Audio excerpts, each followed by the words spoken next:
Okay. Okay. WrestleMania 42, night one. In the books. Welcome to the stable. Apparently, episode 43 is starting with a review of night one, which must be very upfront with you. Not super exciting. Sad to say. I brought Stitch into the equation because if he'd been part of it, I think it would have been a lot more fun. My favorite part was Mando and Grogu. Just being honest. Anywho, all right, let's break it down. Yeah, so it's late. We're tired, and we're gonna tell you our opinions. Yep, and we're gonna start with night one, and starting with our first match of the evening, for which I will give WWE some credit on this part. Doing these first two matches on ESPN was very smart. Mm-hmm. I hope the people that had ESPN were able to tune in and check out at least the first hour. Consider possibly signing up for ESPN Ultimate, though I am going to put out there YouTube TV maybe made a mistake by not being signed up yet, but hopefully that'll come NFL season. But it was still smart to have these first two matches on the beginning, including the six-man tag of The Vision and I Show Speed versus the Usos and LA Knight. I think this was smart to put on ESPN because people know who Logan Paul is, people know who I Show Speed is, and I think that was a significant move on their part. Yeah. I think it was smart. I would, from a marketing standpoint, yes, it made sense. And then to have it be sponsored, I don't know all the sponsorships because WWE went sponsorship heavy. There were too many to keep track so of. Heavy. But I appreciated it. This one was sponsored by Dodge because LA Knight came out in a Dodge Ram, and it was a really cool Dodge Ram. And I don't do trucks, but this was a really cool Dodge Ram, so I really appreciated that. As a matter of fact, Usos and LA Knight did pick up the win when LA Knight hit the BFT on, was it Logan? No, it was on Austin Theory, I think. I don't know. I know he pinned I Show Speed. Wait, it's on here. Thank you, Pro Wrestling. Thank you, Pro Wrestling Scorecards. I Show Speed was the one he pinned. No, Logan Paul took it. Logan Paul took it. You circled Logan Paul. I missed it, but Logan Paul took the Paul. LA Knight hit Logan Paul because Speed was supposed to bump into... Speed accidentally bumped into... No, he didn't. Logan didn't take it. I Show Speed. LA Knight hit it. Hit the move on I Show Speed, didn't he? He hit it on Theory. He hit it on Theory. See, this is how little I was paying attention. Yeah. Sadly. Regardless, LA Knight picked up the win, and then when it was over with, Logan Paul attacked. Kind of went after Speed, attacked him, threatened to put him through the table. When the Usos and LA Knight came in and stopped Logan, knocked out Logan with a 1D. Then put Logan on the table, and Speed did his Sui splash with the same drone effect that Logan did before he jumped. Honestly, if you're a fan of Speed, you really enjoy the ending of it. Speed honestly looked good. If I will say this, the match was okay. It was a good opener. Maybe didn't tell the greatest story, but it was still fun. The drone effect was cool. I'll give you that. Yeah, and Speed kind of turning face when it was all said and done with because he was reluctant to be there in the first place. Yeah, I didn't get the Speed as a heel. Like at the beginning, I'm like, why are you the heel here? I don't really get that. But I don't know. The match itself was, I'd probably say bad. I don't know. I don't want to be talking about Dave Meltzer. I would say 2.5 out of 5 silver dollars. Silver dollars. Look, when we've done our reviews so far, they've been thumbs up, thumbs down. Oh, okay. We're just doing a solid. I'll give it a thumbs up. It was a decent enough match. It didn't blow my mind. It's definitely not a 2 thumbs up. It's definitely it's a Is it an Orange Cassidy thumbs up? Yeah. And yes, we call maybe that's your half thumb, almost a quarter thumb. I don't know if you've seen how it's an orange thumb. It's an orange thumb. All right, next. Simon Miller would appreciate that. Match number 2. Was our unsanctioned match, which we could either, if we worked for WWE, we wouldn't be allowed to talk about. Correct. But right, we don't. Is funny. Nor are we sponsored, and even if we were sponsored, we'd also want to be sponsored by AEW. So we are fair journalists. Yeah. So my biggest issue with this match, Drew McIntyre versus Jacob Fatu, by the way. Right. Sorry.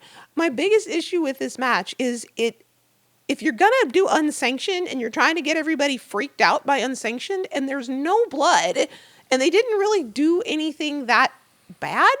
I mean, they did wrestling moves, but so did everybody else. So I was like, how is this an unsanctioned match?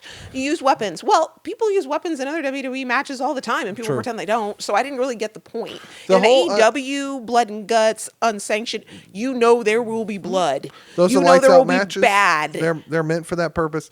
The reason this was unsanctioned is these two have been continually attacking each other over and over and over. And Nick Aldis in particular was like, I'm tired of it. You guys want to beat each other up? That's fine, but we're not going to be responsible. That was the premise. And they spent the whole time, frankly, working up towards Jacob Fatu hitting Drew with the toolbox, which was the same toolbox that was used that busted him open in the Hell in a Cell match with CM Punk. That said, again, as I mentioned Pro Wrestling Scorecards earlier, there were 6 different types of weapons used. Jacob Fatu did pick up the win after he hit his springboard best moonsault ever, etc. thing through a table on Drew. Jacob looked good. Drew looked good, but Drew lost. Like, it's weird because Drew won at Mania was 2 years ago before then getting cashed in on. And yeah, regardless, like, thumbs up. I'll give it the 1. Again, it's another 1-1. I'm going to go with a 2 if we think it's worth it, but definitely 1. Are you going orange thumb again? I'm going an orange thumb. I mean, it wasn't bad, but to me, an unsanctioned match means you're going to do more than just have a regular wrestling match with a fancy name. It's fair. Like, they were like, beat each other up. I'm like, you guys are just having a wrestling match. Like, there's nothing that I'm seeing you doing that's, how could he do that? I mean, it's all like, no, you're just doing stuff you normally do. So just call it a grudge match, maybe? Or, I don't know. I mean, it was a little bit of that, but I get it. I totally get where you're coming from. I legitimately do. So it's sort of like, meh. But again, I'm spoiled because when AEW does a hardcore match, it's a hardcore match. As we know, Jon Moxley could sneeze and bleed. So it's like, it's true. So when they're like, hey, look at this big scary match, I'm like, no, but that's just me. All right, match 3 as we start the main card. Mm-hmm. The main card opens with John Cena coming out and welcoming everybody to WrestleMania. And then we start our fatal 4-way tag team title women's match with the irresistible forces of Nia Jax and Lash Legend, the champions, being challenged by Charlotte Flair and Alexa Bliss, Bayley and Lyra Valkyria. And then our final entrance was supposed to be the Bella Twins, but Nikki Bella had injured her ankle. It was really cool. She comes out and said, I don't want to take Breeze. WrestleMania moment from her, so I called an old friend, and many of you may have seen, if you're following wrestling, you may have seen that it came out in the last couple of days, that Paige had finally re-signed with WWE, the former Saraya from AEW, who was the former Paige from WWE, that girl. She comes out, gets an absolutely amazing ovation. She's going to be Bree's tag partner, and we go into what apparently is the first time WWE has tried to do an actual fatal 4-way tag team match where they have all 4 participants in the ring who can only tag their partners in and out, as opposed to the 2 people starting and you can tag anybody in and out thing that has been WWE's. I don't know. It was very confusing. But in the end, Paige ended up hitting her Rampage DDT, Fisherman's DDT or whatever, on Alexa Bliss, which... super kudos to all of these women on their outfits, because the Irresistible Forces came out dressed in all white, but dressed as Demolition. The Bellas, of course, were matched, and Paige just looked like herself. Bayley and Lyra also matched with a nice blue and silver-like theme. But Alexa Bliss came out in a grayed out, what we thought was a moth outfit, only to find out later that she had actually flipped the upside down Firefly right side up as wings, to an obvious ode to Bray. And Charlotte came out behind her in a very colorful butterfly outfit, so they looked just absolutely amazing. Their outfits were gorgeous. So even though Alexa took the pin, if they were doing a crowning achievement for the outfits, this match gets it probably. Out of the entire card. Yeah. Which is great. I love that freedom of expression. Anything else you want to add to that one? Not really. Like I said, it just felt sort of like a weird... The rhythm struck me as weird. Like at the beginning, I didn't really know what was happening. Like I was like, are there 4 people in? And at the beginning, there was like 5 people in the ring or 6. And I was like, are they all live? Or were they... And it was just confusing. I didn't feel like they gave us a clear... I feel like when AEW does that, they don't do many 4-way tag matches because it can be difficult to do. But I feel like when they do it, they start very cleanly. Like they'll start with they'll start with 2, or they'll start with 4, the bell rings, and then you know who's live and you know who's not. And they didn't do that with WWE, and maybe they were trying to go for a chaotic look. Well, it was so chaotic, I didn't know what was happening. Fair. And so I was like, okay. Bright spot was Paige coming back. Paige looks good. She's trimmed down since when she was Saraya. She looked good in AEW. She looks even better now. I think she hit everything. It looked like she was on it. If it's true that she's been training in the dungeon, it shows. I'm not sure where she's been training. I just know she's a friend of Natty's. So right. It's very or if Natty's been working with her to even help her get even further shape. I don't know. She looked good, from that way. So for this one, I'm also going to give an orange thumb because I didn't think it was bad, but I at the beginning, I was literally looking at Josh like, what's happening? Like, who's in, who's not? Like, what's full going thumb on? for me. So there you go. Number 4, AJ Lee and Becky Lynch for the Women's Intercontinental Championship. Becky got a live performance from the Wonder Years band, which, oddly enough, I never say this when they do a live performance because I never quite understand what the purpose of the live performance is. But honestly, this live performance sounded better than when they used the regular recording. I was really impressed. The band was really good. They put on a good show. And bravo Becky for the people mixing it for us listening here at home. Yeah, especially being music a sound mixers, person. you did it. Thumbs up. That you get a solid thumbs up. Yep. And then she came out wearing her attire, looking just like the almost like a combination of Big Time Bex and the Man. Big appreciative of that. Then AJ's music hits. Of course, it gets her regular eruption. Good times, right? And then about 15 or 20 young ladies, little girls, aged probably from like 12 all the way down to like 8 or 6, came out wearing jean shorts, pink shirt with AJ's logo on it, and Intercontinental Championship replicas, all skipping and dancing. At one point, I think one of the young ladies got a little scared and ran back to the back. It was kind of cute. Only for then AJ to come out and just bring the girls to the ring and do her entrance and so forth. Like this whole your favorite wrestler's favorite wrestler gimmick. The kids love her. It was very, very entertaining.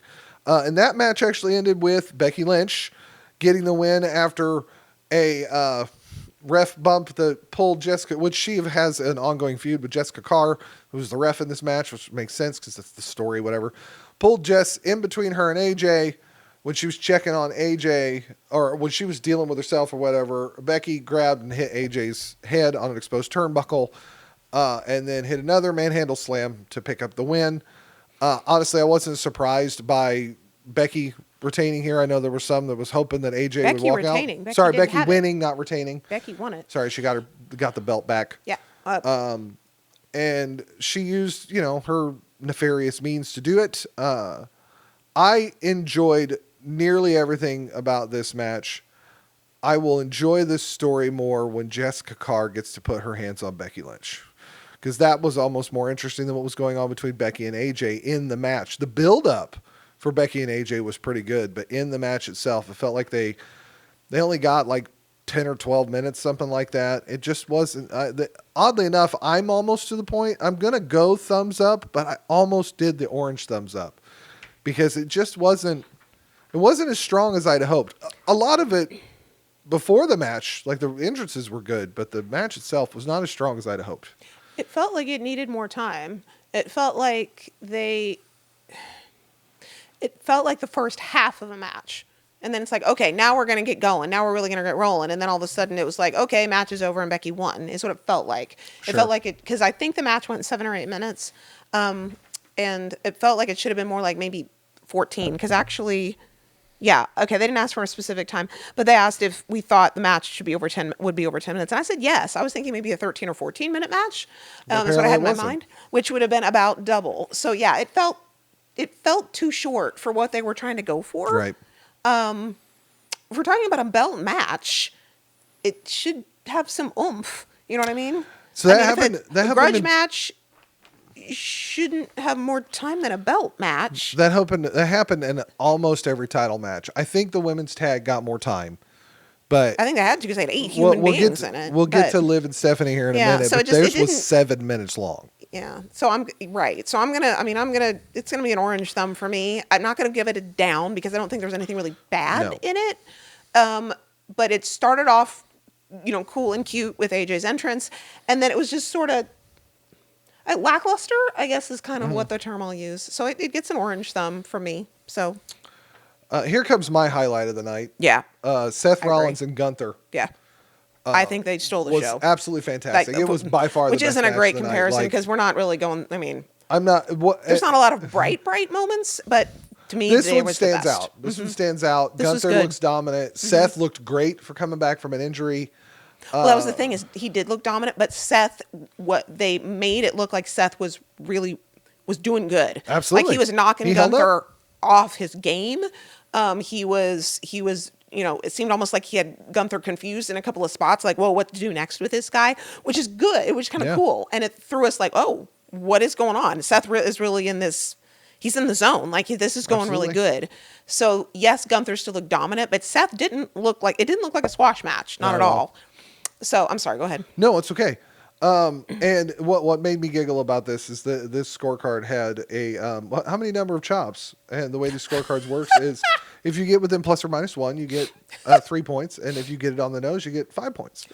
I guessed 8. I think so did I. You guessed 8 also. Samuel, I think, guessed 7. I think Mags guessed, like maybe 7 or 9. When the official numbers came through, it was 27. 27. So we were wrong. Oops. But there was lots of chopping going on. But ultimately, that match ended when Gunther took a stomp on the announce table, and the ref, doing the ref's job, goes and checks on Gunther. Seth is over on the side, only for the crowd to start yelling like, "Oh my, someone's coming!"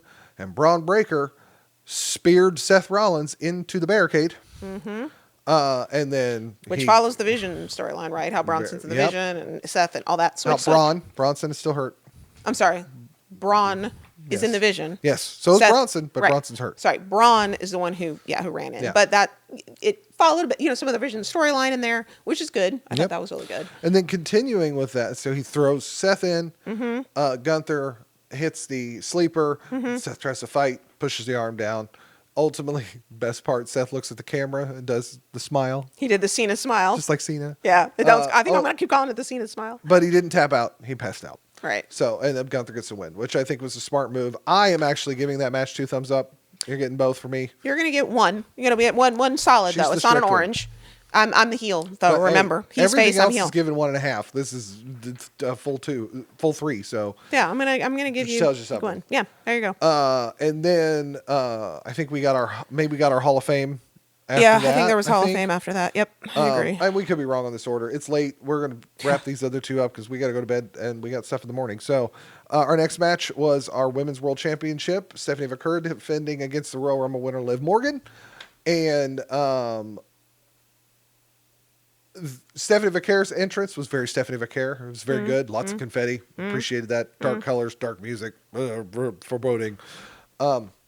Liv Morgan's new theme is a song that she sung herself called Trouble. And honestly, the song on its own works just fine as a theme. I want to be very careful about how I say this because I give everybody the right to express. They're going to express however they do legally. That's fine. Whatever. Personally, few other people in here think Liv's entrance was quite a bit over sexualized and unnecessary, in our opinion. For the audience that WWE is trying to get with their supposed PG rating, I didn't think that was a PG entrance, is how I'm going to put it. And that's fair. Again, and neither did several of our friends that were in the room while we were watching it either. Take it as personal opinion. So, I don't think it was necessary. I think the new music works just fine, and she could do her regular entrance stuff. But the dancing and the ripping off of the clothes thing, I don't need that. But whatever, to each their own. If you enjoyed it, you enjoyed it. I don't rate the match based off the entrances. The entrances are entertaining. The match itself was 7 minutes and had Raquel Rodriguez and Roxanne Perez both get involved. It was... I'm giving it a thumbs down, and I hate that because I love both. Both of those women are great wrestlers. Stephanie in particular, I'm a big fan of hers. I'm a big fan of Liv's. But it was disappointing. It was too short. And yay that Liv got her crowning WrestleMania moment, and she didn't even get a lot of time to do the match. The entrances lasted longer than the match. Yeah, actually, I was gonna say, didn't the entrances longer than the match itself? And if we had skipped some of that entrance, could we have donated it to the match? Because yeah. So it was very odd, and it was. I'm gonna have to join him. That was a thumbs down. It didn't feel like a belt match. No. It felt like a mid card that you were just doing it because two people were maybe a little ticked off at each other. That's about all it felt like to me. Which unfortunately, that's kind of what I think that was my main issue tonight. It didn't feel like WrestleMania. It felt like a lower level pay-per-view or maybe just a regular show. Yeah, there's a lot of people that came into this particular Mania thinking that the build-up was more standard PLE than it was Mania. That said, I will tell you that like last year, well, actually, I think they flipped it. I think night one was kind of a disappointment other than Gunther and Rollins, because last year's night one was a disappointment other than the main event. Yeah. And night two blew us out of the water. So I'm going to give, we got Rhea and we got Jade coming tomorrow. We got Punk and Roman. Got it here. But before we get too much into it, I'm not going to get too much into that. We'll talk more of that after that show. However you are acquiring or have acquired the show, I hope you enjoyed it. We'll get to the main event here, which is Cody Rhodes defending his undisputed WWE Championship against Royal Rumble winner Randy Orton. That's not right. Roman Reigns won the Rumble. Yeah. Randy Orton won the Chamber. Yeah, I was going to say. No, he didn't. With Pat McAfee, the absolute biggest waste of space in WrestleMania. Don't get me wrong. I love Pat. Pat was a kicker for our Indianapolis Colts. Yes. For the Super Bowl winning Colts. I appreciate his podcast. I even don't mind him as a heel manager. He made no sense in this announcer. build-up. He is so entertaining. And I know if he's I hope he's not. If he's tired of being an announcer, tell him that's a mistake, because announcers can make or break a show. Pat, you are hilarious. You have given us so many amazing moments, and I still quote your Brock Lesnar is the alpha male of our species. Yep, that is a regular quote in my house about Brock Lesnar. So I don't know what he was doing. Literally, no idea.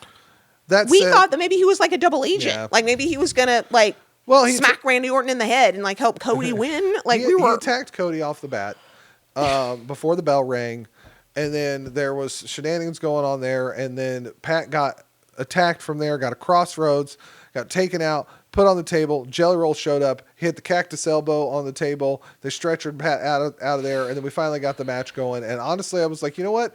That almost feels like Triple H going, yeah, you know what? That's our bad, guys. We know you didn't like him, so we're going to write him off for now. He did make an appearance later, only to mess up a fast count and then in turn get RKO'd for his troubles. So Pat McAfee had little to no influence on this match whatsoever, and I please don't totally put him in like that again. That said, for those who've been watching wrestling for a long time, when you watch this match, you will recognize that they're using the age-old trope of attack the part that's weak in Randy Orton, his back, which has been issues over the last 3 years. Cody was very aggressive. He attacked the back. At one point then, Randy was trying to use his heel tactics, like poking in the eye, this, that, and the other. The fans were very much pulling a Hogan Rock here, and there was a split crowd. And at one point, it was boo Cody and cheer Randy. And it was very polarizing in that aspect. So Cody's almost entering his John Cena phase.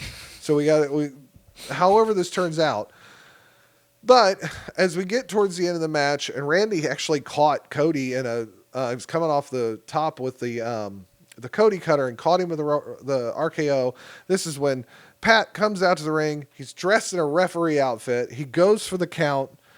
Because there was a ref bump in there. Because don't worry, we put a ref bump in. There was a ref bump. I knew was going to come because I actually called it. I know. Because there was a comment made about how the ref was somebody made, I forget, but I was like, there's going to be a ref bump. Absolutely. Somebody made a comment about the ref or something like that. And I was like, that's a giveaway. I was like, can I get bonus points? Because I called it. Yeah, but here's the thing. And then Pat McAfee. Hold on. This ref bump, I'm going to put, I never do this because I hate ref bumps as much as anybody else. I don't know if you hate them as much as me. Okay, fair. She hates them more than I do. But this particular ref bump is the most logical ref bump I've ever seen in professional wrestling. Literally ever. Because Cody Rhodes did the thumb poke to Randy Orton's face. And Randy's like, oh my gosh, I'm going to reach for the next closest person and RKO them. And it just happened to be Charles Robinson, which, by the way, Charles Robinson, you are my hero as a ref in WWE. That guy, because he was in WCW as Little Nate, he took a couple of bumps from John Cena, including getting just absolutely plowed at Night of Champions, I think it was last year, or whatever show it was in Saudi against Punk. Was he the actual MVP of the night? He was an MVP of this match because he took that RKO like a champ and ended up counting the fall. But when McAfee failed to get the 3 count, Randy kind of stood up, and Pat's like, yeah, go attack him. And Randy's like, oh, I'm done with you, and hit an RKO on him like, oh, I guess we're just back to even playing field. But when he was standing up, Cody pulled him back, hit the crossroads, got the 1, 2, 3. Honestly, totally okay with that. We're getting more of that heel tease of Cody, whether we get heel or not, or he's just going to be Cody. But then Randy attacked Cody after him. They were both bleeding at one point. He even punted Cody to end the night and was holding the title as the Paul Levesque executive producer. I'm like, the last 5 minutes of this match was the most effective storytelling they had done in the entire match. And as classic as working on the back might be, Randy Orton was the Elimination Chamber winner. We didn't need to work a weakness into this. You had the guy who survived the Elimination Chamber. You'd have thought he'd have had back issues the last couple of weeks, but then to use this, I don't think that worked. Cody's entrance about the whole Eris thing and coming out like the Avengers type thing, like Cody was supposed to come out, he was supposed to be the superhero thing, but this crowd is very split on him. I'm very curious to see how that, but ultimately I am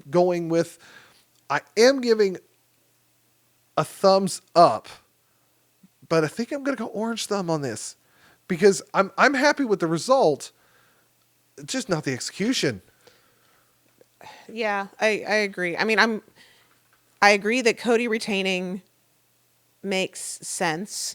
Not that it wouldn't be cool to see Randy Orton get another title. It would be, but he doesn't need it. Randy Orton is an institution on his own.